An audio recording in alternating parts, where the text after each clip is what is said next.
చెప్తున్నారో వాటిని అసెంబ్లీ వేదికగా ప్రశ్నించండి అని ప్రజలు కోరుకుంటారు కదా. కానీ ఆయన ఆ పని చేసే పరిస్థితి మనకు కనిపించట్లేదు. కేవలం గవర్నర్ ప్రసంగమో బడ్జెట్ రోజు ఒక రోజు అసెంబ్లీకి వచ్చి వెళ్ళిపోతారు. సో కాంగ్రెస్ పార్టీ అన్నట్టు సేమ్ అక్కడ ఆంధ్రప్రదేశ్ లో జగన్ కూడా అదే ఫాలో అవుతున్నారు. మన గవర్నర్ ప్రసంగం రోజు వచ్చారు, సంతకం పెట్టుకున్నారు, వెళ్ళిపోయారు.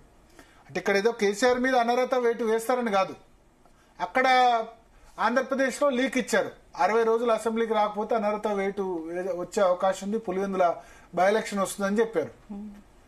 సంతకం పెట్టుకుంటారు, అటెండ్ అయినారు. కాబట్టి అంటే ఒక రూల్ ఉంది ఏంటంటే అసెంబ్లీకి సంబంధించిన రూల్లో 60 రోజులు గనక సభ్యుడు అసెంబ్లీకి హాజరు కాకపోతే అతని మీద అంటే సరైన కారణం చూపకపోతే, ఇప్పుడు సివియర్లీ ఇల్ హాస్పిటల్లో బెడ్ మీద ఉన్నాడు అనుకోండి, వచ్చేందుకు అవకాశం ఉండదు కదా.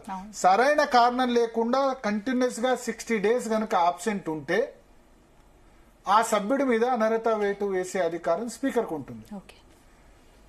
60 రోజులు అసెంబ్లీ సంవత్సరం మొత్తం జరిగినా జరగదు, అది వేరే విషయం. కంటిన్యూస్ గా 60 days. ఇప్పుడు ఇంతకుముందు అసెంబ్లీ సమావేశాలంటే కనీసం 50-60 రోజులు ఉండేవి. కేసీఆర్ సమయంలోనే చాలా తగ్గింది అసెంబ్లీ సమావేశాలు. సంవత్సరానికి 30 సార్లు 6 నెలలకోసారి పెట్టారు. 3 సార్లు జరిగేవి నార్మల్ గా. ఆ 6 నెలలకోసారి కూడా ఎందుకు పెట్టారు? ఇచ్చే ఏమంటారు కాన్స్టిట్యూషనల్ మాండేట్. కాన్స్టిట్యూషన్ ప్రకారం 6 నెలలకోసారి ఏం పెట్టాలంటే 6 నెలలకోసారి ఖచ్చితంగా అసెంబ్లీ పెట్టాలి. పెట్టకపోతే రాష్ట్రపతి పాలన పెట్టొచ్చు. ఉత్తరాఖండ్ లో 6 నెలల పాటు అసెంబ్లీ సమావేశం కాలేదని అక్కడ అసెంబ్లీనే రద్దు పరిచిన పరిస్థితి ఉంది.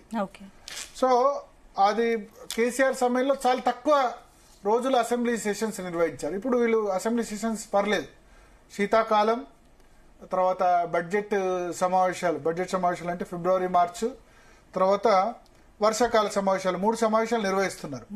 సో ఇప్పుడు కేసీఆర్ అటెండ్ అవ్వడమే పెద్ద విషయం లాగా దాని గురించి చర్చించేలాగా అయిపోయింది.